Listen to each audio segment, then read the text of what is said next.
श्री अवधूत चिंतन श्री गुरुदेव दत्त। बोधकथा, देवाची देणगी। कथा, गावच्या शाळेत शिकणारी छुटकी आज खूप आनंदात होती। तिला शहरातील एका चांगल्या शाळेत 6वीत प्रवेश मिळाला होता। आज शाळेचा पहिला दिवस होता आणि ती वेळेच्या आधी तयार होऊन बसची वाट पाहत होती। बस आली आणि छुटकी मोठ्या उत्साहाने त्यात चढली। तासाभरानंतर बस शाळेत पोहोचल्यावर सर्व मुले खाली उतरून आपापल्या वर्गात जाऊ लागले। छुटकीही मुलांना विचारत तिच्या वर्गात पोहोचली। गावातून आलेल्या या मुलीला वर्गातील मुलांनी पाहिले आणि तिची चेष्टा करायला सुरुवात केली। गप्प बसा, शिक्षक म्हणाले, तुम्ही सगळे गप्प बसा, ही छुटकी आहे आणि आजपासून ती फक्त तुमच्या सोबतच अभ्यास करेल। त्यानंतर शिक्षकांनी मुलांना सरप्राईज टेस्टसाठी तयार होण्यास सांगितले। चला तुमची नोटबुक काढा आणि पटकन जगातील 7 आश्चर्ये लिहा। शिक्षकाने सूचना दिली। सर्व मुलं पटकन उत्तर लिहू लागली।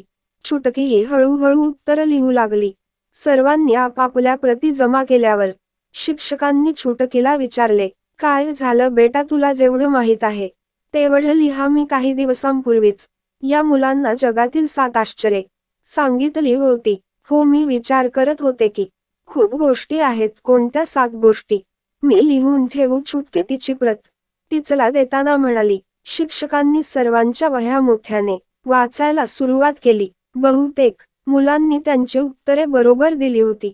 Taj Mahal, Chichen Itza, Christ the रिडीमरचा पुतळा, कोलोझियम, चीनचे ग्रेट वॉल, माचू पिचू, एट्रा। मुलांना तिची शिकवण आठवली। याचा शिक्षिकेला आनंद झाला। मुलेही खूप उत्साहात होती आणि एकमेकांचे अभिनंदन करत होती। शेवटी शिक्षकाने छुटकीची प्रत उचलली आणि त्याचे उत्तर सर्वांसमोर वाचायला सुरुवात केली। जगात 7 आश्चर्ये आहेत। बघता येणे, ऐकता येणे, काहीतरी अनुभवणे, हसण्यास सक्षम असणे, प्रेम करण्यास सक्षम असणे, विचार करण्यास सक्षम होण्यासाठी, करुणा बाळगण्यास सक्षम होण्यासाठी। छुटकीचे उत्तर ऐकून संपूर्ण वर्गात शांतता पसरली। शिक्षकही अवाक झाले। आज गावातील एका मुलीने सर्वांना देवाने दिलेल्या मौल्यवान देणगीची जाणीव करून दिली होती, ज्याकडे त्यांनी कधीच लक्ष दिले नव्हते।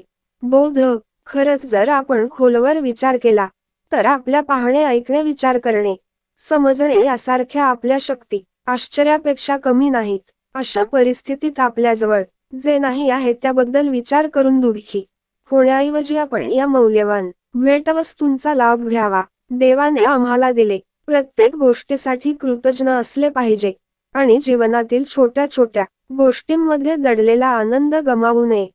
श्री अवधूत चिंतन श्री गुरुदेव दत्त।